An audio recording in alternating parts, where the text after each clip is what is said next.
Hey, what is going on, guys? Welcome back to the channel. So today I'm going to show you guys my Serena build that I use against Wall Crasher. This build is kind of everywhere right now on YouTube, and for good reason. This build does so much damage to him, it's kind of ridiculous. You're looking at upwards of like 3.5 to 3.7 billion. I've even seen on Reddit like 4 billion damage.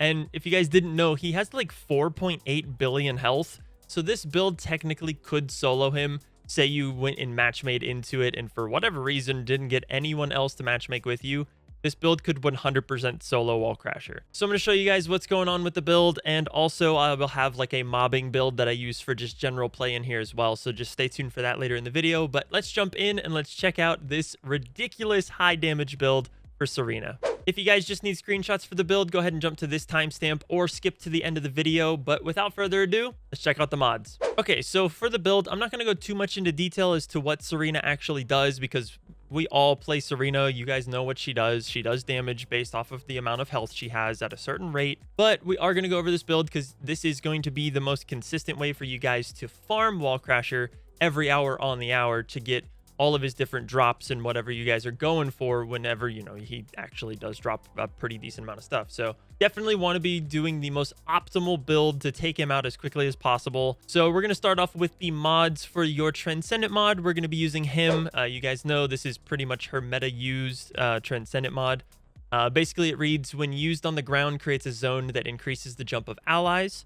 When used in midair, temporarily increase the movement speed of nearby allies and increase maximum movement distance. So this is going to change your third ability, and it just kind of benefits the team, benefits yourself. It's just all around just pluses everywhere, so might as well use it. And her other Transcendent mod, Divine Surge, is like a completely different build in and of itself. So we're going to go with him for this build. For cooldown, obviously we're going to be rocking Nimble Fingers and MP Conversion. You definitely want cooldown on this build just to get your stuff coming back up very, very quickly. And the reason that is good is because you want to have your 4 on as low of a cooldown as you possibly can get it. So we're going to be rocking these two, as well as Focus on Singular and Focus on Fire.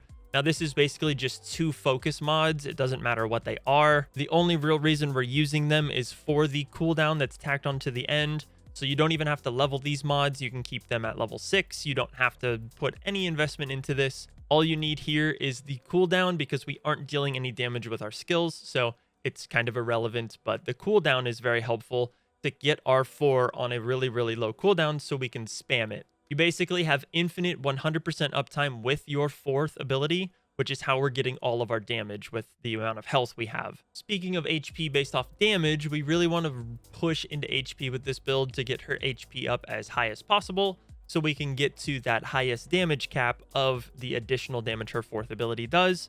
So we're going to put on increased HP as well as Stim Accelerant for a 452.5% increase to our max HP, which is really good. The damage that she gains from her 4th ability is capped out at like 312% of whatever her HP is. So basically what that means is if you get her a higher than 39,000 HP, it doesn't really benefit you. So you want to get somewhere around that sweet spot of 39,000. I have 38,000, like 200 something. So that is definitely around the sweet spot. We're getting as much damage as we possibly could be getting out of her 4th ability without like wasting mod slots for extra health. So just kind of get it around 39,000, 38,000. You should be good. The next thing we want to look at after our cooldown and our HP is going to be our duration. So we're going to put on skill extension as well as maximize duration just to give us a really, really big bump in our duration by 76%.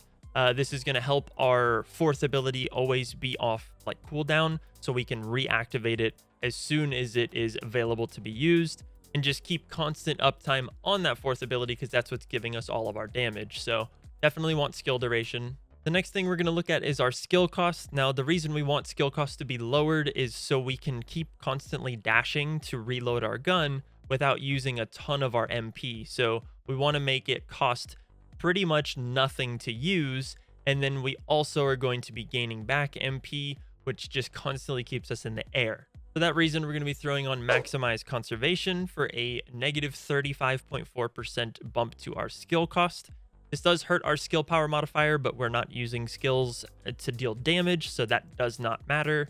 And this is making it to where our dash, our 3, just costs a lot less. That way it doesn't burn through our MP super fast. The last mod we're throwing on is Final Wish. Now what this does is when attacking enemies with a 4th skill, skill cost is minus 37% and your skill power is minus 40% for 10 seconds. Now the reason this is so good is because we're getting a huge reduction in our skill cost just by attacking with our 4th skill, which is what we're doing because we always have our 4th skill active, which means we're always attacking with it to get this minus in cost. This makes it so where we can constantly dash in the air, and every time we dash, we reload our gun, which is perfect because we can have just constant DPS uptime. Every single dash, you unload a whole clip into one of the weak points, you dash again, you unload into the weak points, and you just rinse and repeat that. And having your 4th ability active makes the cost always applied, so you're always getting that negative in cost. And then of course midair maneuvering, that's a given. As for the trigger module, we're going to be using Arche Leak. Now the reason we use this is because it works with your 1st ability. We're going to be throwing our 1st ability to get back ammo, so you might as well have this work with it as well. Whenever you do actually activate your 1st ability, this gives you another skill cost reduction, mine being 15%. If you're lucky enough to get a gold rare one, you can get all the way up to 20% of reduction to your skill cost, just furthering your uptime in the air because it makes it to where your skills cost less to actually use. All right, guys, here is the full build. Let me know what you think down in the comments below. Also, I'm going to give you guys my little like entire game build that I use for every other piece of content rather than just the wall crasher fight or just boss fights in general. So I'm going to show you guys that, but get your screenshots if you need them. And then we're going to go over to this build real quick. This is going to be a bonus part for you guys that actually watch the video rather than just skip into the screenshots. This is the build I use whenever I'm playing like Purge or 400s or I'm running around the Axion plains. This is more catered towards actual like mobbing versus just a boss damage build. We're going to be using MP Collector on this one just to, have that constant MP. But you can switch that. That is going to be a free slot, so just feel free to switch it if you would like. And then you use your typical guns here, like the Last Dagger and stuff like that. And then all of the equipment that I use throughout this video, I'm pretty much use with this as well. So you don't really need to change anything else. This is just the build I use whenever I'm just kind of running around and doing activities, my dailies and whatnot. And then this is my Wall Crasher build for whenever we actually go and attack Wall Crasher and take him on, every hour on the hour to get that sweet loot. Now for the weapons, there is kind of a whole debate going on right now of which weapon to use, which one is the best for this actual Wall Crasher build. And there is a couple of really good choices. I personally really like Ancient Knight. This is how I've been rocking it with, the firearm attack and the fire attack and the fire rate. So basically all the fires. And then we are also building this into multi-hit. I don't have the substats perfect as far as like the golds and the firearm critical hit damage. I ran out of resources when I was re-rolling, but I want that to be weak point damage. So if you do have a crit damage right here, don't use crit damage, use weak point damage. But let's look at the actual build itself. We're going to be pushing really heavily into weak point damage as well as getting like more ammo. So weak point damage with like weak point sight and have aiming. We have a firearm attack here, some fire rates, some more ammo per rounds. Fire damage, we want to be building into fire damage since Wall Crasher is equally resistant to all damage types.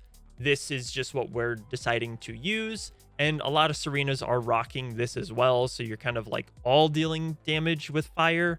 And then if you have someone that's actually on the ground, like a Nell or a Eugen or a Sharon or even an Ines, like anyone else who's in the fight that isn't Serena, if they're using the Enduring Legacy, then you're going to just get extra damage because the Enduring Legacy is like debuffing how like much fire resistance they have. So in theory, someone using that makes us stronger. So definitely want to build this into fire. And then the weak point stuff, we're rocking piercing rifling as well as percussion sight. For extra critical hit chance, or not critical hit, multi-hit chance. And this one gives us a massive increase to our multi-hit damage. We do lose fire rate here, but we kind of are mitigating that with not only fire rate up, but a fire rate core and just all the Arche tuning and stuff. So the downside to this one isn't immense. The minus 10% fire rate's not really much. Multi-circulation gives us multi-hit damage whenever we buff an ally. We're going to be doing that whenever we dash. That gives our allies a buff, and so since we're buffing them, we get a massive jump in our multi-hit damage. And then multi-hit induction gives us multi-hit chance whenever we hit weak points. So the more weak points you're shooting, which that's what we're shooting anyways, the more chance we have for that multi-hit to actually happen. The other guns that people are technically saying to use is something like the Excava. Now, I don't have this fully built out. I'm still kind of working on it, but same sort of concept applies, except this would be like the electric variant of what I just showed. Again, I don't have this fully built. This is what I'm working on right now, so definitely you'll be able to find it somewhere on YouTube, but I just haven't built it fully yet. You can also use the Albion Cavalry gun. That's another contender.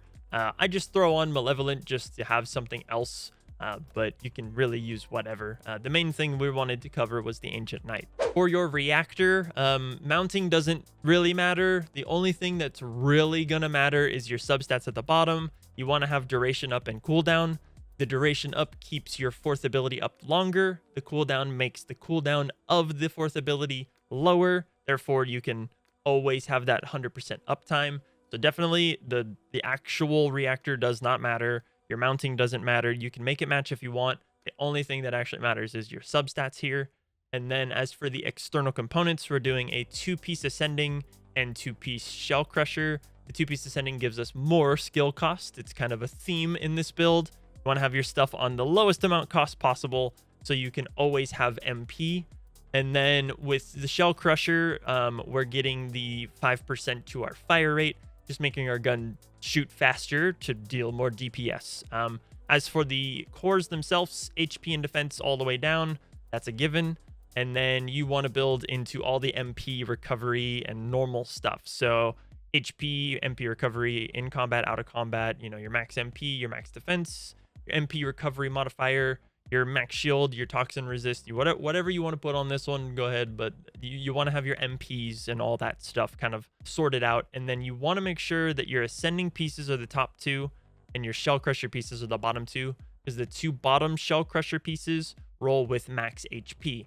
You want to have the most HP possible on the build. That way your skill or your fourth ability gives you more damage. So more MP or the more HP, the better. Like I said, we're sitting at 38,000. So make sure that all 4 of these are in the correct slots to get the actual HP rolls. As for the arcade tuning, this probably looks really familiar because a lot of people are running this exact board, but basically we want to push into health. Like I said, the more HP, the better, more damage we do. And then this hole right here pushes into more multi-hit chance, multi-hit damage, and you know, a little bit of weak point damage as well. So definitely really, really strong. That's going to be pretty much it though for the arcade tuning. If you are looking for like the all-around arcade tuning just for like the entirety of the game rather than just for Wall Crasher, Purge 10 here, right here, this is my kind of build I use for that. Got a lot of firearm damage, firearm critical hit damage and whatnot. And then we also push more into health too, because that build also kind of relies on our health. So that's what I use for everything. This is what I use for Wall Crasher. As for your inversion reinforcements, we're going to be going with strike point amplification, focus fire rounds, and a firearm control mechanism. This gives us weak point damage whenever we hit a multi-hit.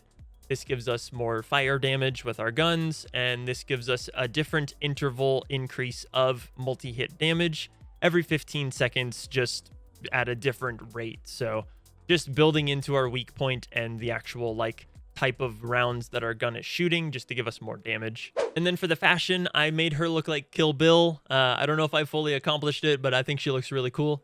We're using the new H1 racing suit. And this one, I'm just throwing on either the matte candlelight yellow, the real matte black, and then the chrome white for the wings, just to make them match the sword.